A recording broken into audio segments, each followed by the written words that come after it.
नमस्कार दोस्तों, आज हम पढ़ेंगे कक्षा 10 के प्रश्न नंबर 3.4 के बाकी बचे हुए क्वेश्चन। 3.4 में हमने क्वेश्चन किए थे, आपको पता हो तो, श्रीधर आचार्य विधि से और पूर्ण वर्ग बनाने वाली विधि से। कुछ क्वेश्चन पूर्ण वर्ग बनाने वाली विधि से किए थे, कुछ क्वेश्चन श्रीधर आचार्य की विधि से किए थे। अब यहाँ पे आपको क्वेश्चन दिए गए हैं, उनसे हमें द्विघात समीकरण बनाना है और द्विघात समीकरण बनाने के बाद में उसको किसी भी विधि से आप सॉल्व कर सकते हो। आपको गुणनखंड विधि पता है, श्रीधर आचार्य विधि पता है और एक पूर्ण वर्ग बनाने की विधि। तीनों विधि में से किसी भी विधि से सॉल्व करके इनका हल ज्ञात करना है। तो सबसे पहले देखो, ये द्विघात समीकरण के लिए क्वेश्चन दिए गए हैं। 3 क्वेश्चन है जो द्विघात समीकरण, इनमें द्विघात समीकरण बनाना है और फिर द्विघात समीकरण को सॉल्व करना है। द्विघात समीकरण में x के 2 मान आएंगे। तो वो एक क्वेश्चन दिया गया है, एक तीसरा, कि ऐसे दो क्रमागत विषम धनात्मक पूर्णांक ज्ञात कीजिए जिनके वर्गों का योग 290 हो। तो देखो, ऐसे दो क्रमागत विषम धनात्मक पूर्णांक दिया है। तो देखो, क्रमागत पूछा गया है तो ठीक है, तो माना दो क्रमागत विषम धनात्मक पूर्णांक। तो देखो, यहाँ देख सकते हो दो क्रमागत धनात्मक पूर्णांक क्या कौन से हो गए। अगर हम पहला x मानते हैं तो दूसरा क्रमागत भी बोल रहा है और विषम भी बोल रहा है। देखो, क्रमागत बोलता तो x+1 जुड़ता, क्योंकि पहला अगर x है तो दूसरा x+1 होगा। लेकिन ये क्रमागत विषम बोल रहा है तो x+2 हो जाएगा। देखो, क्योंकि देखो, पहला अगर 3 है तो 3 में कितने जोड़ेंगे तो वापस विषम आएगा 2। अगर पहला 2 जोड़ेंगे तो 5 आएगा, ठीक है। वापस अगर 5 के आगे कितने जोड़ेंगे, वापस क्रमागत विषम में आए तो 2 जोड़ेंगे। इस तरह क्रमागत सम पूर्णांक तो x और x+2, क्रमागत विषम पूर्णांक तो x+2। तो दो क्रमागत विषम धनात्मक पूर्णांक x व x+2 है।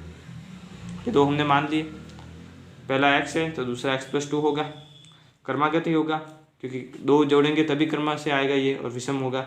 ये अगर 3 है तो 3 में 2 जोड़ेंगे तो 5 आएगा। ये अगर 1 है तो 1 में 2 जोड़ेंगे 3 आएंगे। दोनों क्रमागत होते हैं 1 और 3, ठीक है। इसी तरह दो क्रमागत धनात्मक पूर्णांक मान लिए हमने और उनके वर्गों का योग 290 है। तो हम क्वेश्चन में कहेंगे कि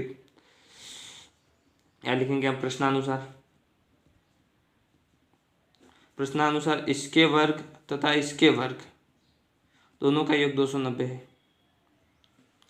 अब हम क्या करेंगे, x का स्क्वायर कर देंगे। यहाँ पे a + b का होल स्क्वायर है, तो सबसे पहले a का स्क्वायर प्लस 2ab, तो 2ab प्लस b का स्क्वायर।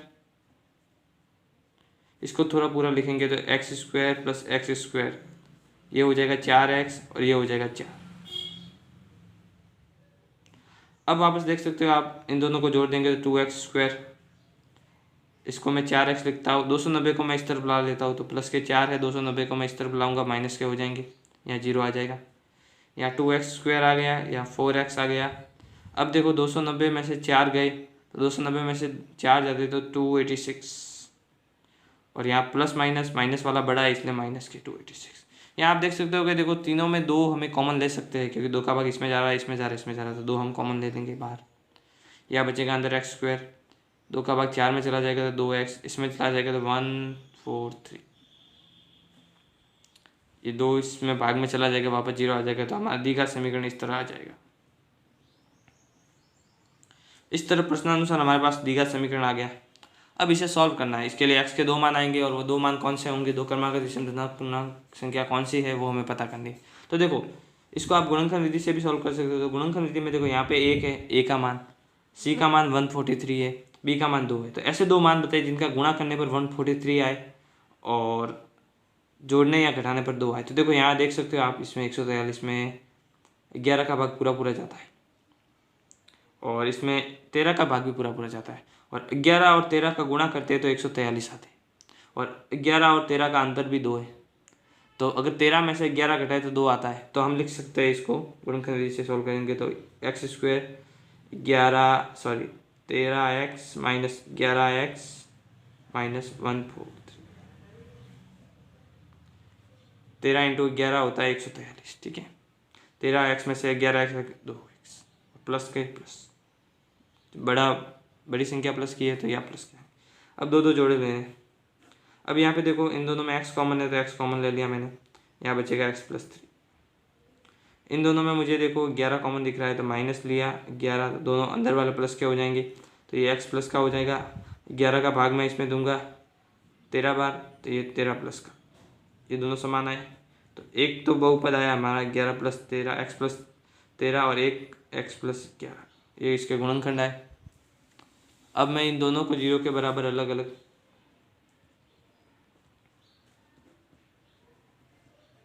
अब देखो इसको मैं लिखूंगा इधर तो ये तो हो जाएगा -13, इसको मैं इस तरफ लिखूंगा तो ये हो जाएगा +11। अब देखो क्वेश्चन में दिया गया आपको कि विषम धनात्मक पूर्णांक है, धनात्मक ये है, ये धनात्मक नहीं ऋणात्मक है, इस x का मान -13 नहीं हो सकता, x का मान 11 होगा। तो देखो x का मान 11 है तो x+2 का मान कितना हो जाएगा 13। अतः दो क्रमागत विषम धनात्मक पूर्णांक 11 व 13 है। अतः दो क्रमागत विषम धनात्मक पूर्णांक 11 व 13 है। इसके अलावा तीसरे के बाद 14 क्वेश्चन देखते हैं कि दो संख्याओं के वर्गों का अंतर 45 है तथा छोटी संख्या का वर्ग बड़ी संख्या का 4 गुना है और दोनों संख्याएं ज्ञात कीजिए। दो संख्या ज्ञात करनी है जिसमें देखो एक संख्या, इसने दो संख्याओं के वर्गों का अंतर 45 दिया है और छोटी संख्या का वर्ग बड़ी संख्या का 4 गुना दिया है। दोनों क्वेश्चन दिए हैं तो हम इसमें करते हैं।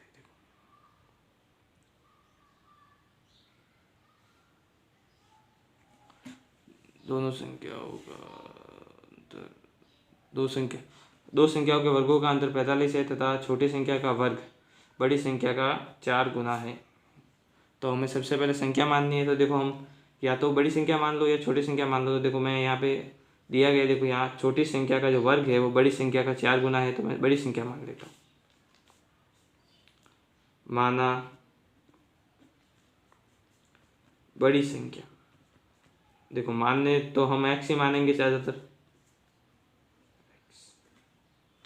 अब प्रश्नानुसार दो चीज़ें दी गई, बड़ी संख्या ये होगी तो देखो छोटी संख्या,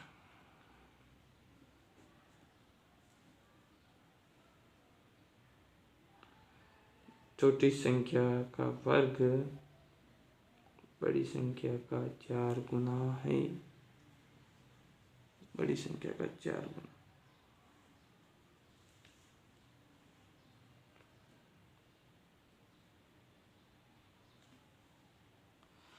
देखो यहाँ पे अब प्रश्न अनुसार देखो बड़ी संख्या हमने x मान ली है तो छोटी संख्या, देखो छोटी संख्या के लिए क्या दिया गया है कि छोटी संख्या का जो वर्ग है तो हम यहाँ लिखेंगे छोटी संख्या का वर्ग। बड़ी संख्या x है तो छोटी संख्या का वर्ग है वो बड़ी संख्या का 4 गुना है। तो बड़ी संख्या x है तो इसका 4 गुना लिखेंगे हम, इसका 4 गुना। ये किसका वर्ग है? छोटी संख्या का वर्ग है। अब बड़ी संख्या का वर्ग, तो बड़ी संख्या x मानी तो x² ही होगा। ये देखो छोटी संख्या का वर्ग है जो बड़ी संख्या का 4 गुना है, ये हमने प्रश्नानुसार दिया गया ये। और बड़ी संख्या x मानी थी, इसका वर्ग ये होगा और छोटी संख्या का वर्ग इसके बराबर होगा x के। अब प्रश्नानुसार एक और चीज़ दी गई है। सबसे पहले देखो आप देख सकते हो कि दो संख्याओं के वर्गों का अंतर। तो देखो वर्ग में बड़ी संख्या x ये है, छोटी संख्या का वर्ग ये है, दोनों के वर्गों का अंतर कितना दिया हुआ 45। तो हम क्या लिखेंगे x² - 4x + 45। दोनों का अंतर दिया है तो बड़ी में से छोटी घटाएंगे तभी अंतर आएगा। तो अब 45 को इस तरफ भेज देंगे हम। अब देखो दो ऐसी संख्या बताओ जिनका गुणा करने पर तो 45 आए और जोड़ने घटाने पर 4 आए। तो हमारे पास संख्या है वो 9 और 5। तो देखो 9 और 5, अब यहाँ पे 4 माइनस के है तो 5 में से 9 घटाएंगे, उल्टा घटाएंगे। तो 5x मैं इधर लिख लूँगा, माइनस के 9x इधर लिख लूँगा, माइनस के 45 बराबर 0। दो का जोड़ा लेना है, ये दो का जोड़ा लिया। इन दोनों में से कॉमन हमें x ही दिख रहा है तो x हम बाहर ले लेंगे कॉमन। अंदर x² है, x का भाग देंगे 1x बचेगा, अंदर 5x है, x का भाग देंगे 5 बचेगा।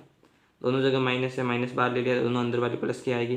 दोनों में यहाँ 9 दिख रहा है, यहाँ 45 में 9 का भाग जाता है तो 9 कॉमन ले लेंगे। यहाँ 9 में कॉमन लिया तो यहाँ x बचा और 9 का भाग 45 में दिया 5 बार, यहाँ प्लस का x + 5 x + 5, यहाँ x + 5 दूसरा हो जाएगा x - 9। दोनों गुणनखंड का मान 0। तो दोनों को अलग अलग 0 के बराबर, x प्लस 5 इजिकल टू 0 और x minus 9 equal to 0। x बराबर माइनस के 5 और x बराबर 9। x बराबर माइनस के 5, x बराबर 9। अब देखो दो, हमारे पास x के मान 2 आए। अब देखो छोटी संख्या का वर्ग दिया गया है 4x, यहाँ देख सकते हो छोटी संख्या का वर्ग है हमारे पास 4x।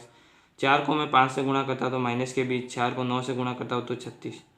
अब देखो इसका माइनस का मान आएगा तो किसी संख्या का वर्ग ऋणात्मक तो नहीं हो सकता, तो x -5 तो नहीं होगा, x का मान -5 नहीं होगा। देखो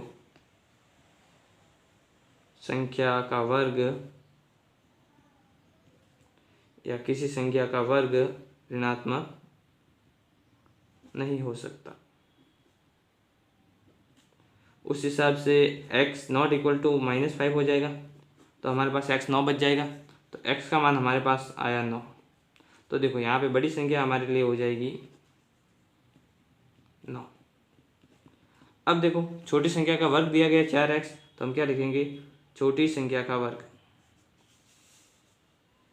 छोटी संख्या का वर्ग जो दिया है 4x, तो 4 × 9 36, और इसका हम रूट निकालेंगे तो छोटी संख्या हो जाएगी, इसका अंडर रूट निकालेंगे तो 36 का रूट हो जाएगा 6। तो इस तरह बड़ी संख्या तो हमारे आई 9 और छोटी संख्या हमारे पास कितने आई, छोटी संख्या 6। x का मान 9 आया था, बड़ी संख्या 9 हो गई, छोटी संख्या का वर्ग दिया गया था 4x, x के जगह हमने मान रख दिया 9, 36 हो गया, 36 का रूट निकाला 6, और ये -5 हो नहीं सकता क्योंकि संख्या की संख्या का वर्ग ऋणात्मक नहीं हो सकता। इस तरह दोनों संख्या आएगी, बड़ी संख्या 9 और छोटी संख्या 6।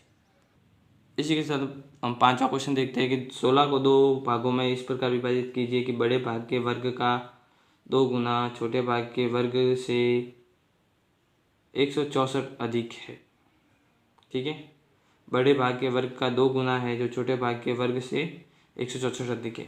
तो देखो हमारे पास दिया गया है 16, तो हमने क्या देखा, हमने माना बड़ा भाग हम कुछ भी मान लेते हैं, बड़ा भाग बराबर x। अगर बड़ा भाग हम x मांगते हैं तो छोटा भाग, देखो दो संख्याओं का योग 16 दिया गया है, 16 में से 2 भाग करने, तो एक संख्या x हो जाती है, दूसरी 16 माइनस x हो जाएगी। और ये हमें याद रखना कि ये x है बड़ा भाग और ये है छोटा भाग 16 माइनस x। माना बड़ा भाग x मान लिया तो छोटा भाग 16 माइनस x हो जाएगा प्रश्न के अनुसार। अब देखो प्रश्नानुसार वापस एक कंडीशन दी गई है उस पहली शर्त के अनुसार, उसमें दिया गया है कि बड़े भाग के वर्ग का 2 गुना छोटे भाग के वर्ग से 164 अधिक है। बड़ा कौन सा है, बड़ा भाग बड़े भाग का वर्ग का 2 गुना, तो बड़े भाग के वर्ग का 2 गुना, तो आप देख सकते हो बड़ा भाग है x, उसका वर्ग उसका 2 गुना, बड़े भाग के वर्ग के 2 गुना के बराबर में छोटे भाग के वर्ग, छोटा भाग 16 माइनस x है, उसके वर्ग से कितना अधिक है, 164 अधिक।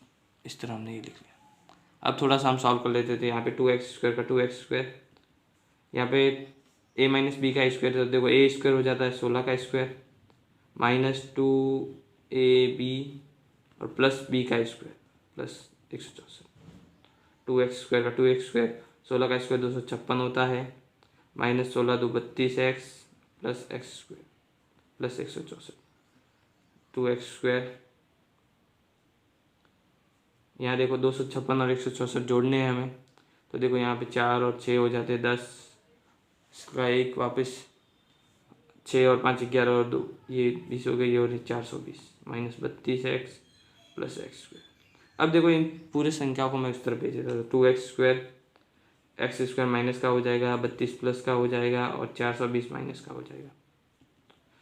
2x² में से x² चले जाएंगे तो x² बचेगा, ये प्लस का 32x और माइनस 420। इस तरह ये द्विघात समीकरण हमारे पास आ गया कि x² प्लस 32x माइनस 420। अब देखो दो ऐसी संख्या बतानी है जिनको गुणा करने पर 420 आए और जोड़ने घटाने पर 32 आए। तो देखो हमारे पास दो संख्या है 32 और 10, देख सकते हो आप 32 और 10, 32 10 का गुणा करते हैं तो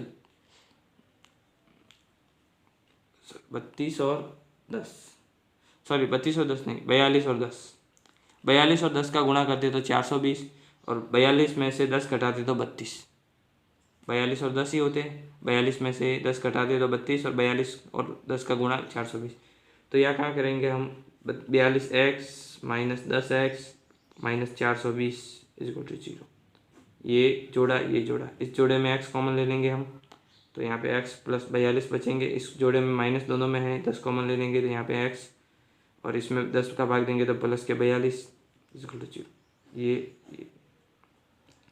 ये x प्लस 42 एक x minus 10 is equal to 0। एक बार 42 को 0 के बराबर रखना, एक बार 10 को 0 के बराबर रखना। 42 को रखते हैं तो माइनस के 42 आते हैं और 10 को रखते हैं तो प्लस के 10 आते हैं। अब देखो दोनों में से एक मान संभव है, ठीक है। तो देखो x का मान अगर माइनस के 42 होते हैं तो 16 में से 42 घटाते हैं, तो ये पॉसिबल नहीं है, ठीक है। x का मान 0 से अधिक होना चाहिए, x का मान 0 से अधिक होना चाहिए। इस तरह का मान माइनस वाला पॉसिबल नहीं है, तो ये मान होगा नहीं। तो x बराबर 10 लेंगे हम, तो बड़ा भाग x बराबर 10, तो छोटा भाग क्या हो जाएगा 16 माइनस एक्स, तो 16 में से 10 चले जाएंगे, बचेगा 6। इस तरह इसके अतः 16 के अभिष्ट भाग 10 व 6 है। इस तरह इसका आंसर आ जाएगा 10 व 6। माइनस का मान लेना नहीं है, माइनस होगा नहीं, माइनस रखेंगे तो ये पॉसिबल नहीं हो पाएगा, ठीक है। इस तरह इसका 10 मान ले लेंगे और 10 x का मान 10 ले लेंगे, बड़ा भाग 10 हो जाएगा, छोटा भाग 6 हो जाएगा। इस तरह इसके मान आ जाएगा 10 और 6।